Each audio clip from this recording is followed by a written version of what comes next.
ப்ராப்ளமாக எல்லாரும் யூஸ் பண்ணக்கூடிய ஒரு விஷயம் என்ன அப்படின்னா, இப்போது மொபைல் ஒன்று லான்ச் ஆகுதுன்னா உடனே நம்மலாம் என்ன கேட்போம், அதுவும் இப்போ லேட்டஸ்ட் ட்ரெண்டு மேக்ஸிமம் ஸ்பெசிஃபிகேஷன் பற்றி பார்ப்போம் இல்லையா? என்ன போர்டு இருக்குது என்ன போர்டு இருக்குது அப்படி கேட்போம். ப்ளஸ் பேட்டரி எவ்வளோ இருக்குது அப்படின்னு கேட்போம். பேட்டரி அதிகமாக இருக்கா கம்மியாக இருக்காங்கிறது ரொம்ப முக்கியமான விஷயமா நம்ம இப்போ எல்லாருமே பார்க்குறோம். அதில் என்ன சார்ஜரோட வருது, அதாவது ஃபாஸ்ட் சார்ஜரா இல்லாட்டி நார்மல் சார்ஜரா அப்படிங்கிறதையும் நம்ம ரொம்ப ஸ்ட்ரெஸ் பண்ணுவோம். அதாவது காமனாக யூஸ் பண்ணக்கூடிய ஒரு டேர்ம் அப்படின்னு கேட்டால் குவால்காமோட அந்த குவிக் சார்ஜ் அப்படிங்கிற வார்த்தையை தான் நம்ம எல்லாருமே யூஸ் பண்ணுவோம். அது மட்டும் இல்லை, ஆனால் நிறைய பேரும் அவங்களுக்குன்னு, அதாவது அவங்களோட மெத்தடாலஜியை வச்சு, ஏன்னா ஒவ்வொருத்தரும் ஒவ்வொரு மாதிரியான இண்டஸ்ட்ரியல் ஸ்டாண்டர்ட்ஸை யூஸ் பண்ணுவாங்க, அவங்களுக்குன்னு ஒரு மெத்தட் யூஸ் பண்ணுவாங்க. ஸோ அவங்களோட மெத்தடாலஜிக்கு ஒரு நேம் வச்சுக்கிட்டாங்க. நம்ம எல்லாருக்கும் தெரிஞ்ச மாதிரி இப்போது ஒன் ப்ளஸ் எடுத்துக்கிட்டால், ஏன்னா அவங்க தான் ஃபஸ்ட்டு இந்த ஃபாஸ்ட் சார்ஜ், அதாவது இந்த குவிக் சார்ஜ் அப்படிங்கிறத வேறு லெவலுக்கு கொண்டு போனதே ஒன் ப்ளஸ் தான். ஒன் ப்ளஸ்ன்னு சொல்லணும்னு அவசியம் இல்லை, கிட்டத்தட்ட ஓப்போன்னு தான் நம்ம சொல்லணும். ஒன் ப்ளஸ் அப்படின்னு எடுத்துக்கிட்டால் டேஷ் சார்ஜ் நம்ம எல்லாருக்குமே தெரியும். அது ஒரு 20 வாட் சார்ஜ். 20 வாட் சார்ஜர் வந்து வேறு லெவலில் இருக்கும் அதோட பெர்ஃபார்மன்ஸ். ஸோ ஃபஸ்ட்டு மொபைல், அதுவும் நம்ம எல்லாருமே யூஸ் பண்ணிக்கிட்டு இருக்கோம். இதில் இருக்கக்கூடிய பேட்ரி என்ன, அதாவது பேட்ரி நம்ம சமீபமாக பார்த்துட்டு தான் இருக்கோம். பேட்ரிஸ் வந்து நல்லாவே டெவலப் ஆகிட்டுருக்கு. அதுவும் சாதாரண பிராண்ட் இல்லை, பெரிய பிராண்ட் வரைக்கும் எல்லாருமே இப்போ முக்கியமாக கவர் பண்ணக்கூடிய ஒரு ஏரியான்னு கேட்டால் அது பேட்ரி. எந்த மாதிரியான டைப் ஆஃப் பேட்ரிஸ் இவங்க யூஸ் பண்ணுறாங்க அப்படின்னு ஒரு பக்கம் அப்படி யோசிச்சோம்னா, லித்தியம் அயான், லித்தியம் பாலிமர், இந்த ரெண்டும் தான் ஃபேமஸாக இருக்குது. அதுலேயும் லித்தியம் அயான் ரொம்ப ரொம்ப ஃபேமஸ், நம்ம எல்லாருக்குமே தெரியும். அதுவும் நம்ம ரொம்ப ஷார்ட்டாக நம்ம எல்லாருமே அதை சொல்லுவோம், என்னென்னா எல் அயான் அப்படின்னு சொல்லுவாங்க. ஸோ இந்த லித்தியம் அயான் பேட்டரிஸை லார்ஜ் ஸ்கேலில் எப்போ யூஸ் பண்ண ஆரம்பித்தாங்க அப்படின்னு கேட்டிங்கன்னா, ஒரு பிரபலமான பிராண்டு யாருன்னா சோனி வந்து எப்போ அந்த லித்தியம் அயான் பேட்டரியாக உள்ளே கொண்டு வந்தாங்களோ, அதாவது இவங்க ஃபஸ்ட்டு அந்த பேட்டரி எப்படி கொண்டு வந்திருக்காங்கன்னா, சிலிண்ட்ரிக்கல் ஷேப், இப்போ நம்ம பார்க்குறோம் இல்லையா அந்த AA, AAA பேட்டரி, இந்த மாதிரி ஃபஸ்ட்டு இவங்க தான் உள்ளே கொண்டு வந்திருக்காங்க. அது எப்போனா அந்த 1991 அந்த டைமில். ஸோ இவங்க அதை கொண்டு வந்ததுக்கப்புறம் தான் லித்தியம் அயான் பேட்டரிஸ் ரொம்ப ஃபேமஸ் ஆக ஆரம்பிச்சது. இதே லித்தியம் அயான் பேட்டரி அப்போ எப்படி இருந்ததுன்னா, நம்ம எல்லாருக்குமே தெரியும், போர்ட்டபிள் டிவைசஸ் யூஸ் பண்ண ஆரம்பித்ததுமே எல்லாத்துக்குமே பேட்டரி தேவைப்பட்டுச்சு. அதில் முக்கியமாக என்னென்னா, இந்த லித்தியம் அயான் பேட்டரி வந்து, அதாவது அப்போ இனிஷியலாக அவங்க யூஸ் பண்ணது எப்படின்னா, நீங்கள் பார்த்துருப்பீங்க, சாலிட் ஸ்டேட்டில் இருக்கும், ட்ரை செல் மாதிரி இருக்கும். ஒன் டைம் யூஸபிள் தான், திரும்ப ரீசார்ஜபிள்லாம் கிடையாது. ஸோ ரீசார்ஜபிள் பேட்டரிஸ் லேட்டராக தான் வர ஆரம்பிச்சது. இந்த ரீசார்ஜபிள் பேட்டரிஸ் வரதுக்கு என்ன முக்கியமாக தேவைப்படுது அப்படின்னு பார்த்தா, அயான் எக்ஸ்சேஞ்ச் தானே நடக்குது. அதாவது சார்ஜ் டிஸ்சார்ஜ் அப்படின்னும் போது நம்ம என்ன பார்க்குறோன்னா, நெகட்டிவ் எலக்ட்ரோட்லேருந்து பாசிட்டிவ் எலக்ட்ரோடுக்கு சார்ஜஸ் மூவ் ஆகும். ஸோ இது வந்து டிஸ்சார்ஜ். இதே டிஸ்சார்ஜை வந்து ரிவர்ஸ் பண்ண ட்ரை பண்ணோன்னா, அதாவது இப்போ ஒரு பேட்டரியோட வோல்டேஜ் வந்து 5 வோல்ட் அப்படின்னு இருக்குன்னா, அதோட அதிகமான வோல்ட்டை நம்ம கொடுத்தாலோ, இல்லாட்டி அதோட அவுட்புட்னு எடுத்துக்கலாமே, இப்போ ஒரு 5 வாட்டு அந்த மாதிரினா, அதோட அதிகமான இன்புட் நம்ம அதுக்கு கொடுக்கணும். அதோட அவுட்புட்டை தாண்டி நம்ம இன்புட் கொடுத்தோம்னா அது வந்து சார்ஜ் ஆகும். இதுக்கு வந்து முக்கியமாக என்ன தேவை அப்படின்னு கேட்டால், இன்டர்கலேட்டட் லித்தியம் காம்பவுண்ட் அப்படின்னு சொல்கிறாங்க. இப்போது நம்ம பேட்ரி வந்து ஒரு ஹனிகோம்னு எடுத்துப்போம். ஹனிகோமில் எல்லாமே பார்த்திங்கன்னா, அந்த ஹனிபீஸ் எல்லாம் அதோட இடத்துல போய் உட்காந்துருக்கு. இப்போ அதாவது அதோட வேலையை பார்க்குறதுக்காக அதோட இருப்பிடத்தை விட்டு வெளியில் வருதுன்னு வச்சுக்கோங்களேன். அந்த இடம்லாம் எம்டி ஆகுமா, இந்த மாதிரி தான் கிட்டத்தட்ட நம்மளோட அந்த இன்டர்கலேட்டட் அப்படின்னு நான் சொன்னல, அந்த எலக்ட்ரோலைட்டுக்குள்ளே இருக்கக்கூடிய சார்ஜ்டு அயான்ஸ் எல்லாம் நம்ம பேட்டரியை யூஸ் பண்ணும்போது வெளியில் போயிடும். அதாவது நெகட்டிவ்லேருந்து பாசிட்டிவ் டெர்மினல் நோக்கி போயிடும். அதோட இருப்பிடத்துக்கே திரும்ப போகணும். ஸோ இந்த ப்ராசஸ் நடந்ததுன்னா அதுக்கு பேர் தான் ரீசார்ஜ். இது டே பை டே என்ன ஆகும்னா, எல்லா பேட்டரிஸ்க்கும் லைஃப்னு ஒன்று உண்டு இல்லையா? இது தேய்மானங்கள் அந்த மாதிரி தான். அதை ஹோல்ட் பண்ணக்கூடிய கெப்பாசிட்டி அதுக்கு இருக்கிற வரைக்கும், அந்த அயான்ஸை மெயின்டைன் பண்ணக்கூடிய, அதாவது திரும்ப ஹோல்ட் பண்ணி போனாலும் திரும்ப யூஸ் பண்ணிட்டு திரும்பியும் அதை ஹோல்ட் பண்ணக்கூடிய கெப்பாசிட்டி இருக்கிற வரைக்கும், கிட்டத்தட்ட எப்படி சொல்கிறது, 100% ஹோல்டிங் கெப்பாசிட்டிங்கிறது அப்படியே இருக்கும். நாளடைவில் என்ன ஆகும்னா, அந்த ஹோல்டிங் கெப்பாசிட்டி கம்மியாகிட்டே வர வர வர வர என்ன ஆகும்னா, ஒரு 1 இயரில் 1.5 இயர்ஸ் இப்பயும் உங்கள் ஃபோனில் வந்து 100% தான் காட்டும். ஆனால் அதுக்குள்ளே இருக்கக்கூடிய அந்த அயான்ஸு, அந்த சார்ஜிங் கெப்பாசிட்டி அப்படின்னு பார்த்தீங்கன்னா, அது ஒரு 10% 20% குறைஞ்சிருக்கும். இப்போ இருக்கிற பேட்டரிஸ்லாம் என்ன பண்ணணும்னா, அதோட ஹோல்டிங் கெப்பாசிட்டிஸ் ரொம்ப மினிமம் ஆனதும், கிட்டத்தட்ட நம்ம ஃபோனே பேட்டரி நிற்கல அப்படின்றது நமக்கே தெரியும். அது மட்டும் இல்லாமல் 50%க்கும் கீழே போகிற கண்டிஷனில் நம்ம அந்த கண்ட்ரோல் சர்க்யூட்ஸ் இந்த மாதிரி நிறைய விஷயங்கள் இருக்குது இல்லையா, அதுவே நமக்கு காட்டி கொடுத்துரும். பேட்டரியோட ஹெல்த் வந்து மோசமாக இருக்குது, நீங்கள் மாற்றுறது தான் பெட்டர் அப்படிங்கிறத நமக்கு கிட்டத்தட்ட சொல்லிடும். இப்போ lithium ion and lithium polymer அப்படின்னு ரெண்டாக பார்த்தோம் இல்லையா, லித்தியம் அயான் ஒன்று, லித்தியம் பாலிமர் ஒன்றுன்னு. இப்போ லித்தியம் அயான் பெட்டரா இல்லை லித்தியம் பாலிமர் பெட்டரா அப்படின்னு யோசிச்சா, இது வரைக்கும் எல்லாரும் சொல்லக்கூடிய விஷயம் என்னன்னு பார்த்தா, லித்தியம் அயான் வந்து ரொம்ப சீப் அப்படிங்கிறாங்க, செய்யறது ரொம்ப எளிது. லித்தியம் பாலிமர் வந்து கொஞ்சம் காஸ்ட்லி, ஏன்னா அதோட மெட்டீரியல் தான் ஒரு ரீசன்ற மாதிரி முக்கியமாக சொல்கிறாங்க, அதில் இருக்கக்கூடிய மெட்டீரியல். இப்போ lithium ion and lithium polymer அப்படின்னு ரெண்டாக பார்த்தோம் இல்லையா, லித்தியம் அயான் ஒன்று, லித்தியம் பாலிமர் ஒன்றுன்னு. இப்போ லித்தியம் அயான் பெட்டரா இல்லை லித்தியம் பாலிமர் பெட்டரா அப்படின்னு யோசிச்சா, இது வரைக்கும் எல்லாரும் சொல்லக்கூடிய விஷயம் என்னன்னு பார்த்தா, லித்தியம் அயன் வந்து ரொம்ப சீப் அப்படிங்கிறாங்க. செய்யறது ரொம்ப எளிது. லித்தியம் பாலிமர் வந்து கொஞ்சம் காஸ்ட்லி. ஏன்னா அதோட மெட்டீரியல் தான் ஒரு ரீசன்ற மாதிரி முக்கியமாக சொல்கிறாங்க. அதில் இருக்கக்கூடிய மெட்டீரியல். ஏன்னா ஒரு பேட்டரி செய்யும்போது என்னென்ன தேவை அப்படின்னு பார்த்தீங்கன்னா, ஒரு பாசிட்டிவ் எலக்ட்ரோட், ஒரு நெகட்டிவ் எலக்ட்ரோட். இது ரெண்டுத்துக்கும் மொத்தமாக சேர்த்து ஒரு எலக்ட்ரோலைட் வேணும். ஸோ இந்த 2 எலக்ட்ரோடும் ஒன்னோட ஒன்று எதுவும் உராசக்கூடாது. ஸோ உராசாமல் இருக்கிறதுக்கு நடுவில் ஒரு பேரியர் மாதிரி ஒரு லேயர் கண்டிப்பாக இருக்கும். இந்த லேயர் என்ன பண்ணும் அப்படின்னு கேட்டிங்கன்னா, வெறும் அயானிக் எக்ஸ்சேஞ்சை மட்டும்தான் அலோவ் பண்ணும். மற்றபடி வேற எந்த பொருளுமே ஒன்னோட ஒன்று உராயிற மாதிரி அலோவ் பண்ணாது. அப்படி ஒன்னோட ஒன்று உராஞ்சதுன்னா வெடிக்கிறதுக்கான பாசிபிலிட்டிஸ் ரொம்ப அதிகம். ஒரு காம்பேக்டான ஏரியாக்குள்ள ஏகப்பட்ட எனர்ஜியை ஸ்டோர் பண்ணக்கூடிய ஒரு கெப்பாசிட்டி வந்து லித்தியம் அயன் பேட்டரிஸ்க்கு இருக்கு. இதுக்கு நிகரான குவாலிட்டி வந்து லிப்போ கிட்ட இருக்கான்னு கேட்டா இல்லைன்னு தான் சொல்றாங்க. அதாவது லிப்போவோட லித்தியம் அயன் வந்து ஒரு சின்ன சைஸ்லயே அதிகமான சார்ஜை ஹோல்ட் பண்ற கெப்பாசிட்டி அதுக்கு இருக்கு. அதே சமயம் லித்தியம் அயனுக்கு என்ன அட்வான்டேஜ் இல்லை அப்படின்னு கேட்டிங்கன்னா, நமக்கு தேவையான ஷேப்ஸ்க்கெல்லாம் லித்தியம் அயனை டக்குன்னு, அதாவது லித்தியம் அயன் பேட்டரி வந்து தேவையான ஷேப்ஸ்க்கோ இல்லாட்டி ஃப்ளெக்சிபிளாவோ அந்த மாதிரிலாம் பண்ண முடியாது. ஃப்ளெக்சிபிளெல்லாம் பண்ணுறதுக்கு தான் ஃபஸ்ட்டு என்னாச்சுன்னா, லிப்போ பேட்டரிஸ் வந்து எல்லாருமே யூஸ் பண்ணலை. ஸ்மார்ட் ஃபோன் வேர்ல்டில் எல்லாருக்கும் தெரிகிற மாதிரி பரபரப்பாக இன்ட்ரொடியூஸ் பண்ணது அப்படின்னு கேட்டால் அது எல்ஜி தான்.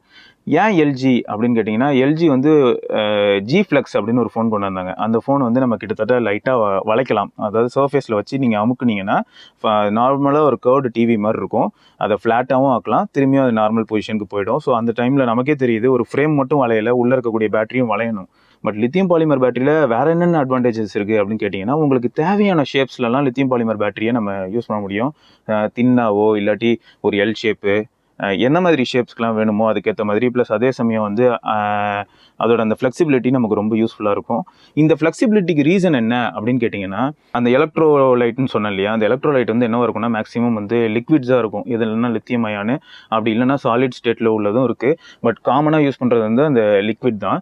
என்னைக்கு இப்போ ஒரு பேட்டரி வந்து அதோட லைஃப், அதாவது பேட்டரி லைஃப்னு சொல்லுவோம் இல்லையா, அதோட லைஃப் சைக்கிள் முடிஞ்சு ஒரு நிலைமைக்கு போனாலோ இல்லாட்டி அதை மெயின்டைன் பண்ணாமல் ரொம்ப அப்படியே சும்மா ஓரமாகவே கடந்து நம்ம யாரும் யூஸ் பண்ணாமல் இருக்கக்கூடிய ஸ்டேட்டில் வந்து அது என்ன ஆகும்னா நார்மலாக லீக் ஆகும். இதை நம்ம பார்த்துருப்போம். நீங்கள் அந்த லீக் ஆகுது இல்லையா, அது வேறு எதுவும் இல்லை, அந்த எலக்ட்ரோலைட் தான். இதுவே நம்ம லித்தியம் பாலிமருக்கு வந்தீங்கன்னா, லித்தியம் அயானில் வந்து நான் இப்போ சொன்னேன் இல்லையா, அந்த மாதிரி லிக்விட் எலக்ட்ரோலைட் இருக்கும்.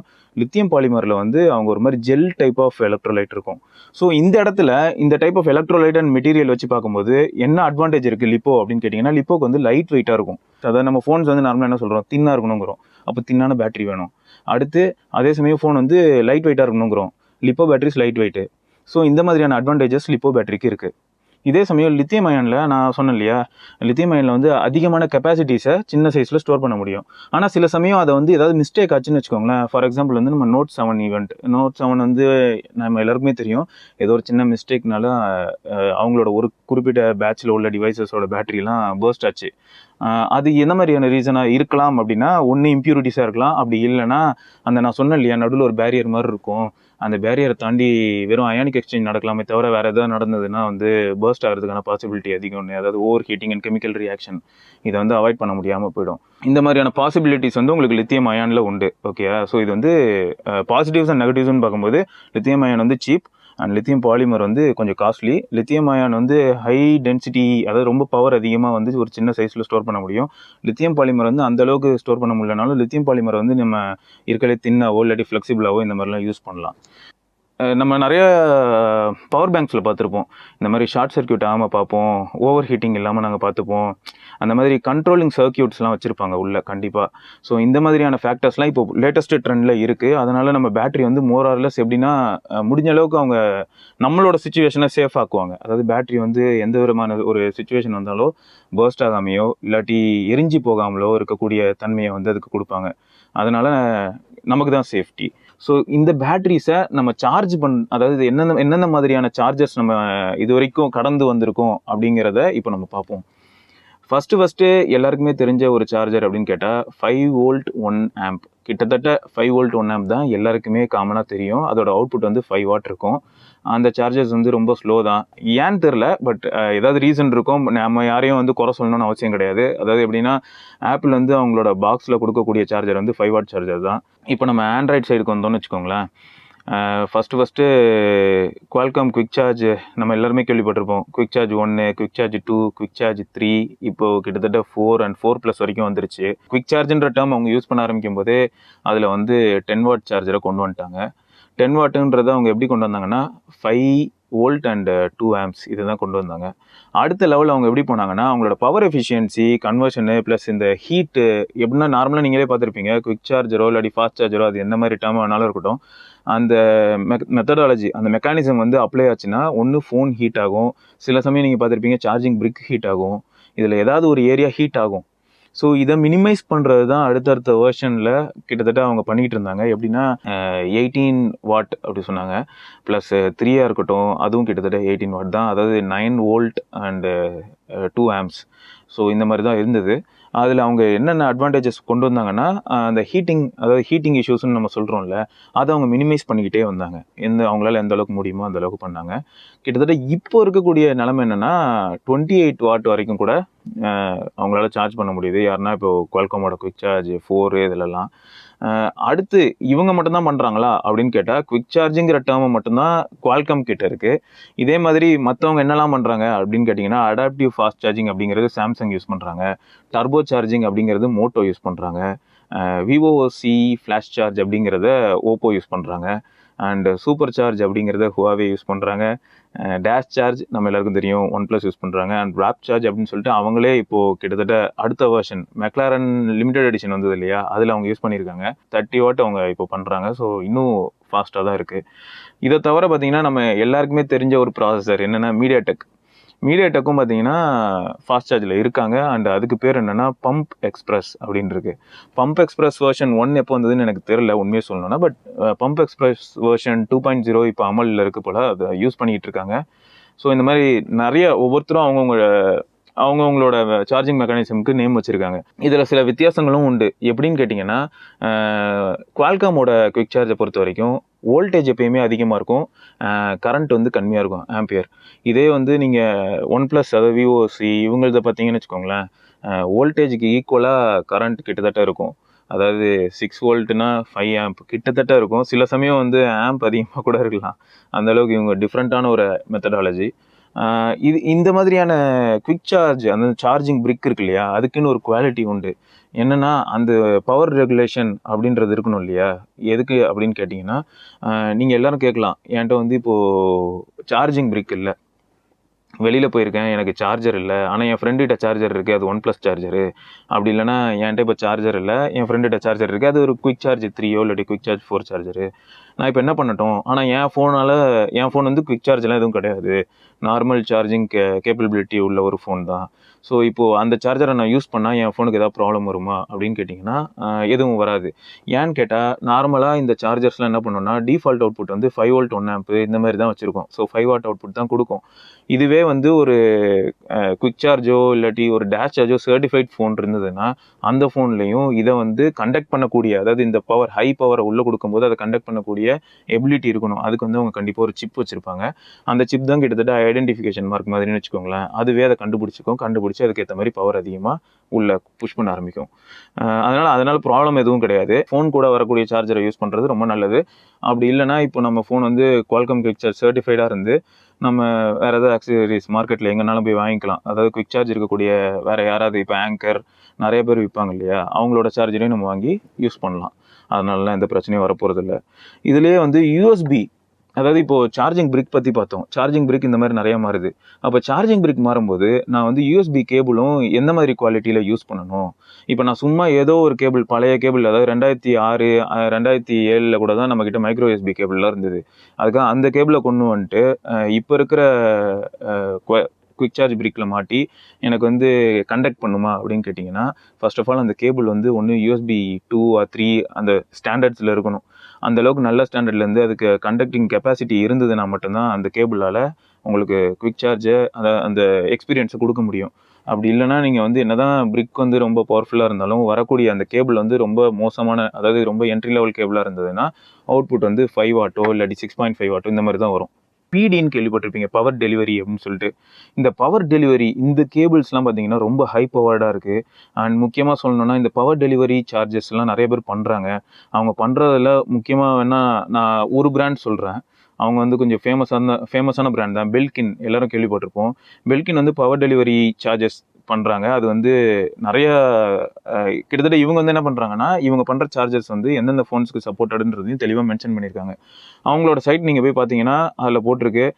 இவங்க ஐஃபோன் 8லேருந்து வரக்கூடிய, அதாவது ஆப்பிளோட டிவைஸ் பார்த்தீங்கன்னா ஐஃபோன் 8, 8 ப்ளஸ்ஸு, அப்புறம் இப்போ 10 அண்ட் இப்போ இருக்க 10R, 10S, 10S Max எல்லாத்துக்குமே சப்போர்ட் பண்ணுறாங்க. இந்த கேபிள் சப்போஸ் நீங்கள் இந்த இவங்களோட சார்ஜரை யூஸ் பண்ணீங்கன்னா ஐஃபோன் 10 வந்து 30 மினிட்ஸில் 50% சார்ஜ் ஏறுமா. ஸோ இது வந்து ஒரு நல்ல விஷயம்தான். இவங்களதில் என்ன ஹைலைட்னா, அந்த பவர் டெலிவரி அப்படிங்கிற கான்செப்ட் வந்து இவங்களோட, அதாவது இந்த ஒரு கேங் இவங்க தனியாக வச்சிருக்கிறது தான் அந்த பவர் டெலிவரி. பவர் டெலிவரி கிட்டத்தட்ட எந்த லெவல்லேருந்து எந்த லெவல் வரைக்கும் போகுதுன்னா, நம்ம மார்க்கெட்டில் இருக்கலையே ஃபாஸ்டஸ்ட் சார்ஜிங் மெக்கானிசம் அப்படின்னு பார்த்துருக்கோம் இல்லையா, அதாவது ஃபோன்ஸ் மத்தியில் அது என்ன சொல்லுவோம்னா சூப்பர் ஓக் ஃப்ளாஷ் சார்ஜிங் தான், விவோசி சூப்பர் விவோசி சார்ஜிங் தான். அது வந்து இந்த லேம்போகினி எடிஷனில் வந்தது ஓப்போவில். அது வந்து 50 what, okay 50 what charger. So 50 what தான் இருக்கலே ஃபாஸ்டஸ்ட்டு. அதுக்கு அடுத்துன்னு பார்த்தா விவோவோட IQ-OO அப்படின்ற இப்போ ஒரு ஃபோன் லான்ச் ஆச்சுல்ல, அதில் இருந்த அதோட சார்ஜிங் வந்து எந்த அளவுக்குன்னா 44 வாட்டு. அதுக்கப்புறம் நம்ம மேட் 20 ப்ரோ, அதாவது கிரின் 980 பேஸ்டு சிப்பில் இருக்கக்கூடிய ஃபாஸ்ட் சார்ஜர், அதாவது அவங்களோட சூப்பர் சார்ஜ் அந்த மெத்தட் வந்து எப்படின்னா 40 வாட் வரைக்கும் போகுது. வேப் சார்ஜ் நம்ம சொன்னோம், வேப் சார்ஜ் வந்து 30 வாட்டு அண்ட் டேஷ் சார்ஜ் வந்து 20 வாட்டு. இந்த மாதிரி இருக்கும்போது இந்த பவர் டெலிவரி இவங்க வந்து 100 வாட் வரைக்கும் போகிறாங்க. அது எப்படி போகிறாங்கன்னா கிட்டத்தட்ட 5 வோல்ட்லேருந்து 20 வோல்ட் வரைக்கும் கொண்டு போகிறாங்க. அதே மாதிரி ஆம்பியர் வந்து பார்த்தீங்கன்னா ஒரு 1 ஆம்போ இல்லாட்டி 2 ஆம்போ 3 ஆம்போ 4 ஆம்போ 5 ஆம்ப். ஸோ 20 × 5 ஆம்ப் = சொல்லணும்னு அவசியம் இல்லை 100 வாட். ஸோ இப்படி தான் இருக்குது.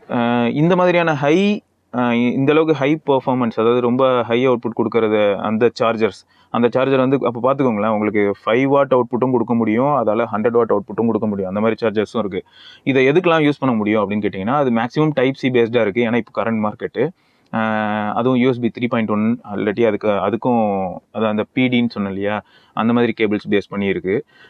இதை வந்து எதுக்கெலாம் யூஸ் பண்ணலாம் அப்படின்னு கேட்டிங்கன்னா, லேப்டாப்ஸ் இந்த மாதிரி மற்ற ஹை பவர் கன்சியூமிங் எக்யூப்மெண்ட்ஸ் எல்லாம் சார்ஜ் பண்ணுறது கூட இதை யூஸ் பண்ண முடியும். பவர் டெலிவரிங் வேறு லெவலில் இருக்குது, அதான் உண்மை. நீங்கள் அவங்க சைட்ஸ்லலாம் போய் பார்க்கலாம் பவர் டெலிவரினா என்ன, அதோட சார்ஜஸ் நமக்கு யூஸ் பண்ண முடியுமா முடியாதா. ஏன்னா அவங்களே தெளிவாக மென்ஷன் பண்ணியிருக்காங்க, அவங்களோட சார்ஜஸ் வந்து நம்ம நிறையா ஃபோன்ஸோடு யூஸ் பண்ணலாம். இப்போ குவால்காம் சர்டிஃபைட் ஃபோன்ஸ் இருக்கு இல்லையா, அந்த மாதிரி நிறைய ஃபோன்ஸோடு யூஸ் பண்ணலாம். அதோட அவுட்புட்டும் நல்லா தான் இருந்திருக்கு. இன்னை வரைக்கும் நம்ம பார்த்துட்டு தான் இருக்கோம். சார்ஜிங் மெக்கானிசம் வந்து ரொம்ப இன்ட்ரெஸ்டிங்காக தான் போய்கிட்டு இருக்கு. எல்லாருமே வந்து நெக்ஸ்ட் லெவலுக்கு புஷ் பண்ணி போய்கிட்டே இருக்காங்க. அதுலேயும் முக்கியமாக சொல்லணும்னா 5 வாட்டில் நம்ம சார்ஜ் பண்ணிட்டு இருந்த டைமில் இப்போ கிட்டத்தட்ட ஒயர்லெஸ் சார்ஜிங் மெக்கானிசம்லேயே பார்த்தீங்கன்னா 20 வாட் வரைக்கும் போயிட்டாங்க. ஸோ நாளைக்கு இன்னும் வேறு எந்த லெவலுக்கு போவாங்க அப்படின்னு கேட்டிங்கன்னா, கண்டிப்பாக க்ரோ ஆகிட்டே தான் இருக்கும். அதுக்கேற்ற மாதிரி பார்த்தீங்கன்னா எந்த விதமான ப்ராப்ளமும் வராமல் அதை அவாய்ட் பண்ணுறதுக்கான திறமைகளையும் அவங்க உள்ள நுழைச்சிக்கிட்டே தான் இருப்பாங்க. ஸோ எல்லாமே நல்லா தான் இருக்குது, இன்ட்ரெஸ்டிங்காகவும் இருக்குது. வேறு ஏதாவது இதே மாதிரி டாபிக் உங்களுக்கு ஏதாவது தோணுச்சுன்னா, இந்த மாதிரி ஏரியாவை நீங்கள் கொஞ்சம் அனலைஸ் பண்ணிட்டு பேசுங்களேன் அப்படின்னு தோணுச்சுன்னா, இல்லாட்டி இன்றைக்கி நான் பேசுனதுலேயே நிறையா கண்டிப்பாக மொக்கையாக கூட பேசியிருக்க வாய்ப்பு இருக்குது. நிறையா மிஸ் பண்ணிட்டேன்னு கூட எனக்கு தோணுது. நிறையா விஷயங்கள் சொல்லணும்னு தோணுது. பட் என்ன பண்ணுறது, உட்காந்து பேச ஆரம்பிச்சோன்னு வச்சுக்கோங்களேன், ஒரு சில விஷயத்தை நம்ம மிஸ் பண்ண தான் செய்கிறோம். ஸோ நான் எதாவது மிஸ் பண்ணியிருந்தாலும் நீங்கள் அதை சொல்லலாம். வேறு ஏதாவது இன்ட்ரெஸ்டிங்கான டாபிக் இருந்தாலும் தயவுசெய்து சொல்லுங்கள். அது வரைக்கும் சிவபரணி விடைபெறுகிறேன். பாய்.